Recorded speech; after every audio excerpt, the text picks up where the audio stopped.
Philippine ambassador to China, Jose Santiago Sta, says Beijing has no intention of occupying Pag-asa Island. But when it comes to Panatag Shoal, the envoy says it's rather complicated. Gerard de la Peña has the details. Beijing tells Manila that it's open to keep its distance from Pag-asa Island. Philippine ambassador to China Jose Santiago Sta says the reported presence of about 275 Chinese vessels around the island was tackled by the bilateral consultative mechanism in early April. Since then, Santa Romana says the Philippine government has repeatedly told China to keep its distance from the island where local government troops as well as a small civilian community live. We have asked them to exercise self-restraint and to maintain appropriate distance. What we hope is that they do not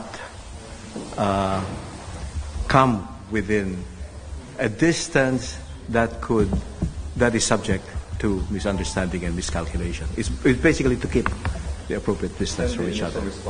The Philippine envoy to China says the Middle Kingdom reassured Manila that it has, quote, no intention to use force in the area. The ambassador says the Philippines is holding China to its word, but Manila will continue asserting its sovereign rights over the island. They're considering it. Of course, their position is that they own even Pag-asa. So we have a basic difference. We have a basic difference, but we're willing to continue discussing. The Chinese have sought to reassure us that they have no intention to use force or to occupy Pag-asa. So they have assured us, but you know, the diplomatic action is take them on their word, but verify, and keep your vigilance high. So trust, but verify.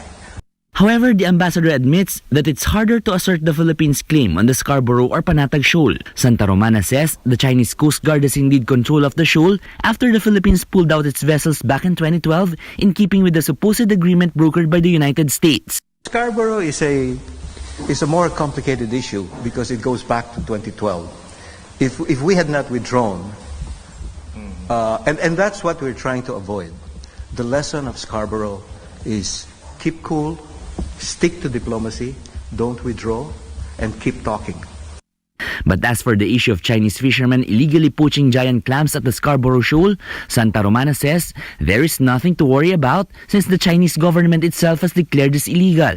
China also reportedly proposed an investigation into the incident in partnership with the Bureau of Fisheries and Aquatic Resources. And the Chinese, based on their own statements and their mass media, supposedly have declared the fishing of giant clams and the sale and manufacture, the use in manufacture of giant clams since January 2017. They declared it as illegal.